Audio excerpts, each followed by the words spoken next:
Good evening, Spirit and Truth Sanctuary. Welcome to our Wednesday night study series. Since my brother and his family are still on their wonderful trip, I will be your cruise director this evening. We are continuing our study of Brené Brown's book, The Gifts of Imperfection. And unfortunately, we will not be able to have the discussion portion tonight that we usually do. Just in the setup here, it's not feasible. But if you have thoughts, comments, or questions that you would like to share, I would like to encourage you to write them down. And we will catch up next week when Pastor D.E. gets back. I want to remind you that, as always, you can download the notes from the event description box. And it is at this point that my brother usually invites you to take a deep breath and settle in, let go of all the day's busyness, and let's connect together tonight for a few moments. So here we go. As we take and give a breath, we are in celebration of the beginner's mind. We are in surrender to the Zen Bardo space. We are creating space for the Holy Spirit to have full agency to lead us to the truth of ourselves. We let go of the known and walk into the knowing and into the unknown. In the name, nature, and mystery of the Christ, we say amen, and so it is. So, let's recite now together our prayer of surrender, also known as the invitation to truth, which just sets up the conditions for us to receive what Spirit has for us tonight. Read with me. Spirit of truth, carry me where you will. Bring to me what you will. Take from me what you will. Awaken in me what you will. The Christ man is around me. The Christ mind is in me. The Christ power flows through me. And the Christ mystery exists as me. I believe it. I perceive it. And now I receive it. I am surrendered. Amen. And so it is. So let's jump right into the teaching for tonight from the brilliant Miss Brené Brown, which is entitled Cultivating Creativity. And she begins by reminiscing a little about her childhood. She says, some of my best childhood memories involve creativity, and almost all of them are from the years that we lived in New Orleans in a funky pink stucco duplex a couple of blocks from Tulane University. I remember my mom and me spending hours painting wooden keychains shaped like turtles and snails and making crafts out of sequins and felt with my friends. I can vividly see my mom and her friends in their bell-bottoms coming home from the market in the French Quarter and cooking together, sometimes letting me help. My mom also loved to sew and made us, as well as my dolls, matching dresses. Sadly, my memories of creating end around age 8 or 9 when we moved from our tiny house in the Garden District to a big house in a sprawling Houston, Texas suburb. Everything seemed to change then. In New Orleans, we had homemade curtains and quirky art on the walls. In Houston, all my new friends' living rooms looked like the lobby of a fancy hotel, and strangely all the same. In New Orleans, my dad worked during the day and was a law student at Loyola at night. There was always a fun and informal vibe to our lives there. Once we got to Houston, he dressed up every morning and commuted to an oil and gas corporation along with all the other fathers in our neighborhood. Things changed, and that move felt like a fundamental shift for our family. My parents were launched into the accomplishments and acquisitions track, and creativity gave way to that stifling combination of fitting in and being better than, also known as comparison. Comparison is all about conformity and competition. At first, it seems like conforming and competing are mutually exclusive, but they're not. When we compare, we want to see who or what is best out of a specific collection of alike things. We may compare things like how we parent with parents who have totally different values and traditions than us, but the comparisons that get us really riled up are the ones we make with the folks living next door or on our child's soccer team. We don't compare our houses to the mansions across town. We compare our yard to the other yards on our block. When we compare, we want to be the best or have the best of our group. The comparison mandate becomes this crushing paradox of fit in but stand out at the same time. We are not encouraged to cultivate self-acceptance, belonging, and authenticity, but to be just like everyone else, only better. It's easy to understand how difficult it is to make time for the most important things such as creativity, gratitude, joy, and authenticity when we're spending enormous amounts of energy conforming and competing. Okay, so we're going to stop right there for a minute and talk about this impossible paradox she mentions here that so many individual people as well as whole families get caught up in. This hamster wheel of keeping up with the Joneses and fitting in, yet also trying to stand out at the same time. That's paradox. That's hard to do. That's an oxymoron. She's talking about how everything changed and her whole family experienced a fundamental shift once her father graduated from law school and got what lots of people would refer to as a real job. Whatever he was doing when they lived in New Orleans, she doesn't say exactly what, but I'm assuming his day job at that point was just something to pay the bills, and then he attended law school at night, which would eventually become his career. And that's something, as I said, lots of people get caught up in. This idea that your real life doesn't start until something happens. You finish college, or you get a certain kind of job, or you live in a certain neighborhood, or you get married. But that is a form of what we call destination addiction, which is a preoccupation with the idea that happiness is always somewhere else or out in the future, and it won't be achieved until a certain milestone is reached. But interestingly, what Brené Brown is expressing here is she said her whole family was actually happier before her dad arrived at this place in his life that he thought was his destination. She describes their life in New Orleans when he was still in law school, which I'm sure in his mind was just a pit stop on the way to their real life. She remembers them all being much happier then because they weren't under all this pressure to compete with others or to compare themselves. They were just living in the present moment, and there was much more time and much more space for creativity because they weren't yet at the place in life where they felt like they had to impress anybody. Because remember, their life hadn't really started yet. They were just actually living their lives. They were still able to express themselves as individuals, and I think that that's fascinating to see through the eyes of a child, which she was at that time. Children sometimes see the truth so much more clearly than adults do because they're not yet caught up in this pressure to conform, to fit in, yet stand out at the same time, as she put it. So coincidentally, I came across some material about this very subject also by Brené Brown, which I'm going to share with you now. It's about the difference between fitting in and belonging. And I'm just going to paraphrase some of the ideas she presented. What a gift it can be not to fit in. There is a famous quote by none other than Dr. Seuss that says, "Why fit in when you were born to stand out?" As humans, we are social animals who, although capable of surviving alone, in this day and age especially, we really thrive when we cooperate with each other and figure out a way to harness the energy of an entire community. Also, as humans, one of our biggest fears is being alone.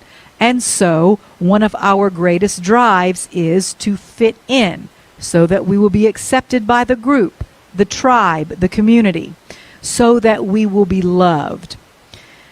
While being part of a community is a positive thing, we must remember that there is a difference between fitting in and belonging. And paradoxically, the more you try to fit in, the less you actually belong. Because the very act of trying to fit in means you don't belong where you are. Think about it. If you find yourself having to try to fit in, that automatically and logically means you don't fit in already. It's just like a pair of shoes or pants or gloves. If it's a good fit, they just slide on, easy peasy. If not, every lady knows what I'm talking about. You have to work a little. You have to wiggle a little bit and squeeze and stuck in your tummy and lay down on the bed to get the zipper zipped up and put Spanx on underneath. In other words, you have to alter yourself when something doesn't automatically fit. You have to become, or at least appear to become, something you are not, like size 2. Trying to fit in forces you to wear a mask. Belonging and fitting in are actually polar opposites. Fitting in is assessing a group of people or an organization and thinking, who do I need to be? What do I need to say? How do I need to act in order to fit in here? So I think that that's why all of her friends' living rooms looked the same when they got to Houston, because, and as she describes it, all of her friends' living rooms looked exactly the same, like a hotel lobby, because they were all trying to fit in. But in doing so, they all lost their individuality and their creativity. Okay, so in contrast to that, true belonging never asks us to change the essence of who we are. In fact, it demands we always be exactly who we are. Belonging is being a part of something bigger than yourself, while at the same time having the courage to stand alone, belong to yourself first above all else, and to never betray yourself in order to fit in. If the only way we fit in with a certain group is due to how we have changed ourselves, that's not belonging. You have to show up as who you are. True community is built upon the concept that we here at Spirit and Truth are very familiar with. whosoever will. Okay? We all bring our different gifts and talents to the table. We are fitly joined together, each providing something the other needs. That's the meaning of coexisting. And it's also how we co-create as a community. If we all try to play the same part, it doesn't work. We're not a whole and a complete body. Just like it refers to in the Bible. How can the eye say to the hand, I have no need of you? All right, Brené Brown says it like this: I belong wherever I am as long as I don't betray myself. The moment I have to become someone other than who I am in order to fit in, I no longer belong.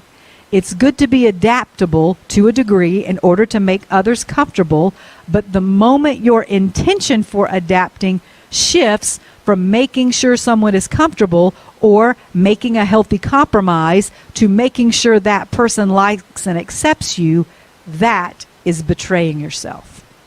So, how about looking at it like this? If you feel like you don't fit in this world, maybe it's because you are here to help create a new one. I don't remember who said that, but I know it's a great quote. Instead of feeling instead of falling into that compete and compare trap, why don't you concentrate on creating something new? We talk a lot around here about creating our own reality, and if at any time we're not happy with our life or our reality the way we have created it, we have the power and the ability to recreate it. But how do we do that? Well, we have to make our creativity a priority. Let's go back to our notes from tonight's teaching and pick up where we left off with Brené's story.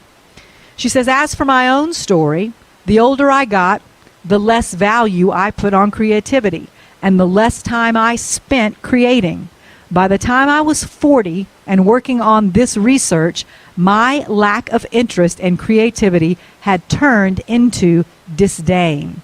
I'm not sure if I would categorize my feelings about creativity as negative stereotypes, shame triggers, or some combination of the two. But it came to the point where I thought of creating anything for its own sake as self-indulgent at best and flaky at worst. All right, so time out. So she's admitting here that because of this shift in the life of her family, where they got caught up in what she calls the achievement and acquisitions track, where they were so busy competing with and comparing themselves to their neighbors that they lost their creativity and their individuality, and according to her, a good deal of their happiness as well. She says this shift affected her well into her adult life because she even started to have negative feelings about being creative or using her creativity, that it was a waste of time, that it was just self-indulgent, that if you were really going to be successful, you didn't have time for all of this extra creative stuff. So let's go on now, though, and see what she discovered as a part of her research. She says, let me summarize what I've learned about creativity from the world of wholehearted living and loving. Number one, I'm not very creative doesn't work. There's no such thing as creative and non-creative people. There are only people who use their creativity and people who don't. Unused creativity doesn't just disappear. It lives within us until it's expressed, neglected to death, or suffocated by resentment and fear. Okay, so that's number one thing she learned from her research. Number two, the only unique contribution that we will ever make in this world will be born of our creativity. And number three, if we want to make meaning, we need to make art. Cook, write, draw, doodle, paint, scrapbook, take pictures, collage, knit, rebuild an engine, sculpt, dance, act, sing. It doesn't matter. As long as we're creating, we're cultivating meaning. Letting go of comparison is not a to-do list item.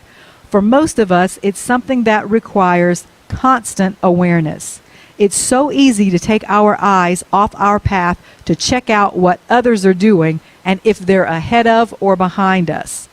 Creativity which is the expression of our originality, helps us stay mindful that what we bring to the world is completely original and cannot be compared.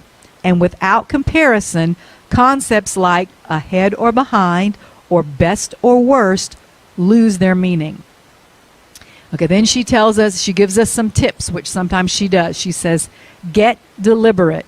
If creativity is seen as a luxury or only something we do when we have spare time, it will not be cultivated.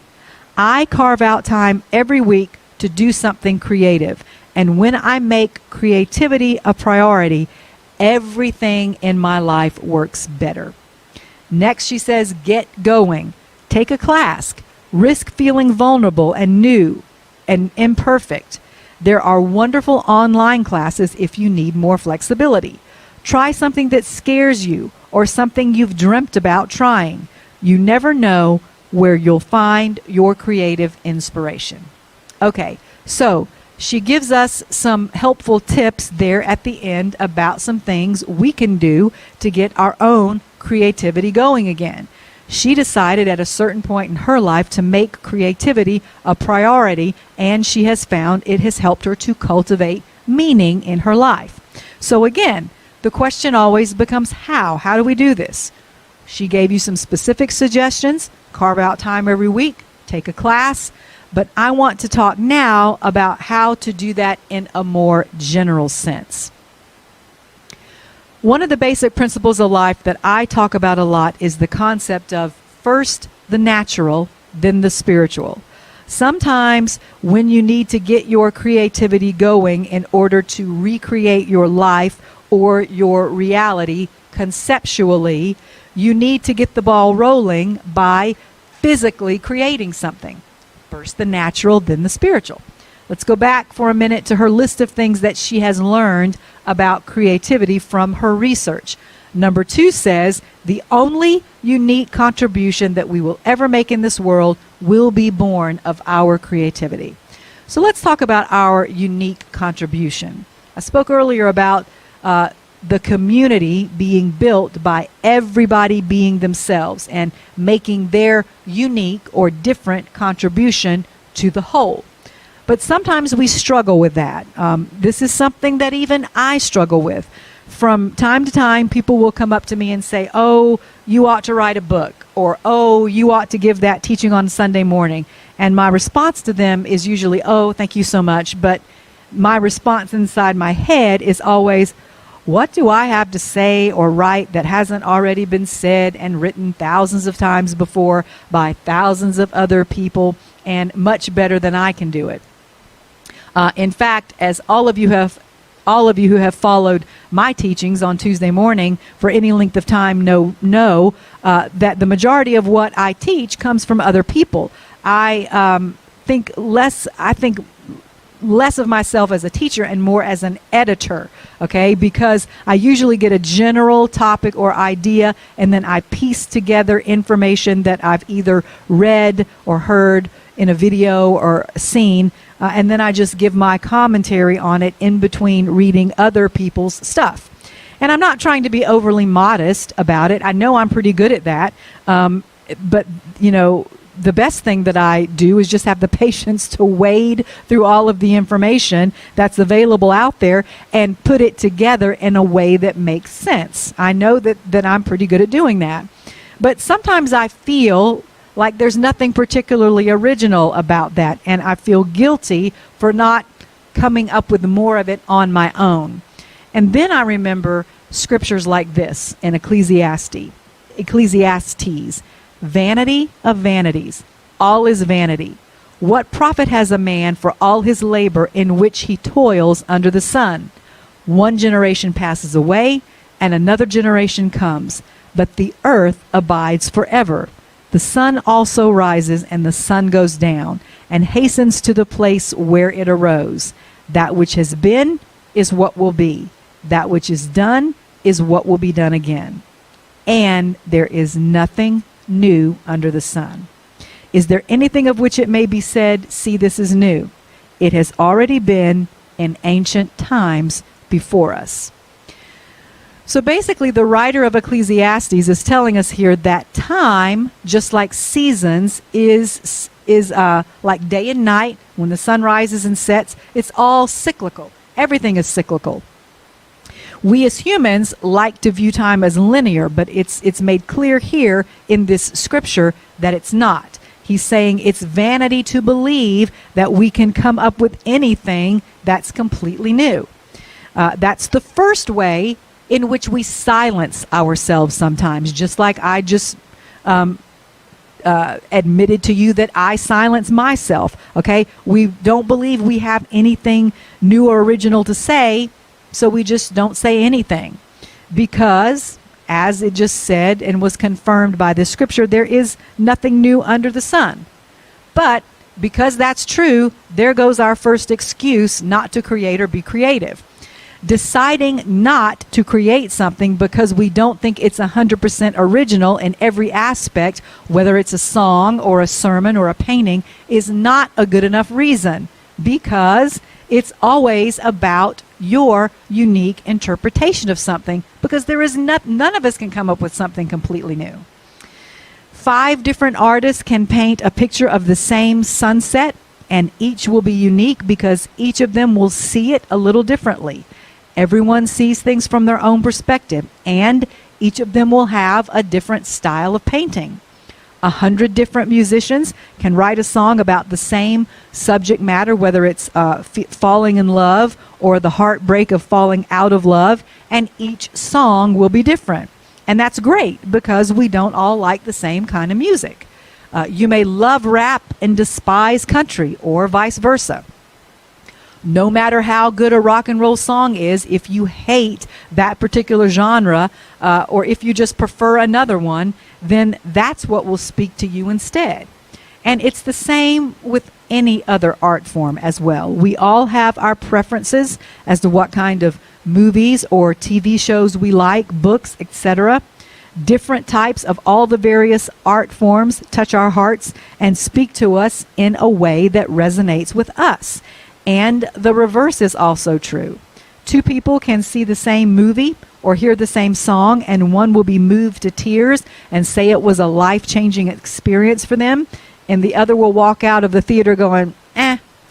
So that's why it's important for each of us to contribute what is ours to contribute from our unique perspective, because you never know. Your unique perspective might just be exactly what someone needs to hear, and you might be the only person they'll hear it from in the way they need to hear it in order to really understand it at that particular moment that you say it or perform it, whatever it is.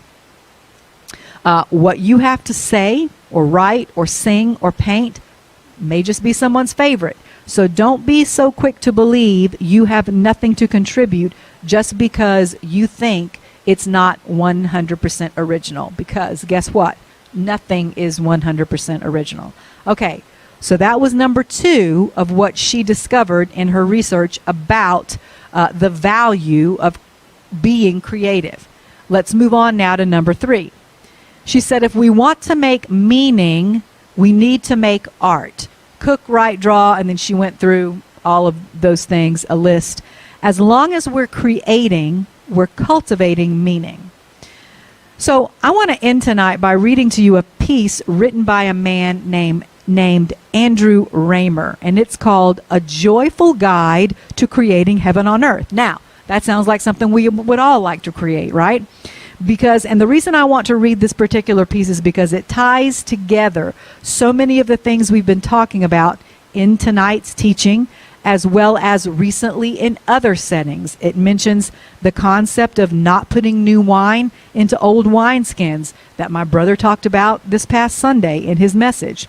It talks about a moment of confusion and even darkness that exists before making a choice. Now, that sounds an awful lot to me like what we speak about as the void, which, since we're talking about creativity tonight, is where all creation begins, the void.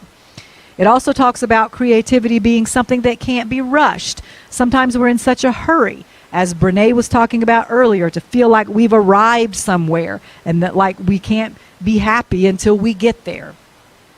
But I think a big part of Brené's point in this section of the book is just to enjoy the journey. Don't be so focused on arriving at a particular destination that you miss all the beautiful steps along the way. Because sometimes, just like her memory of her family's time in New Orleans, those are the best parts. So here's the piece. It says, confusion is the moment before choice. Do not make an enemy of it. Do not embrace it. Observe it. Watch it. All your aspects, fragments, unformed talents are in this confusion. They are seeking order, looking to pattern themselves. If you reject this moment, if you make yourself wrong for being confused, you throw out the kaleidoscope of yourself before you can turn it one more time and see the perfect flower of who you are becoming. Confusion is the moment before choice. If it's a big life choice, the moment may be very long. Do not force yourself to decide anything before it's time. Remember how a seed grows, slowly, in the darkness, before it breaks through the surface of the earth.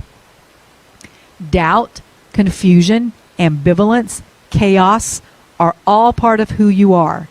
Each time you change your mind, each time you make some shift or feel confused, another aspect of who you are is coming into focus. Rejoice in your confusion. Do not make yourself wrong for feeling it. Always trust in where you are being led at the deepest level, because at the deepest level, you are only moving deeper into who you are. Give yourself a week to think about all the aspects of yourself. Are you a mother, a secretary, a nurse, a part-time therapist, assistant, school teacher, rebel, artist, failure, victim, villain, saint, genius? Make a list of all your different roles. Think of yourself as a continent and draw a map of all your different aspects, each a different state, and label all of them. Label your drawing the land of blank, and then fill in that blank with your name. All of the states on the map of yourself are a part of you. Honor them. You exist on many different frequencies and on many different planes. It is true that you are not enlightened on all of them, but you are enlightened on some of them. To a certain extent, there is no such thing as enlightenment or the need for it. If it is true, and it is, that the core of your being is never separate from God and cannot be, then why seek to become what you already are? Why struggle to become enlightened when you have never been separate from the light? Why seek to be born again when you are immortal? It is important for you to realize that what you seek is what you have always been. Sometimes you may feel distant from all of who you are, but to say that you have fallen from a state of grace is to deny your true reality. Think over your entire life. Remember every time you felt good or whole. Remember every time you had an experience that let you know you were a being of love, that you were wise, that you were special, and that you came here with particular gifts. In the end, you will arrive on time, however long it takes. Your so-called enlightenment will arrive on time, however late it may seem. Joy cannot be poured into the body all at once. Jesus said it nicely.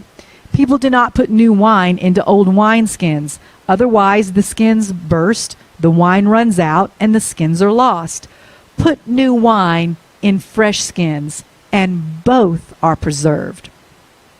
You have to make the body new to pour in joy, the new wine. No one can say how long this will take. It will take as long as it takes. Along the way, do not doubt your journey. Do not invalidate your seeming mistakes. That's what this whole book that we're reading and studying is about. The gifts of imperfection. Do not discard anything you have done or seen or felt. A lot of it is part of your unique... No, not a lot. I read that wrong. All of it is part of your unique journey toward living in joy. All along the way, you will have small moments of joy. Welcome them.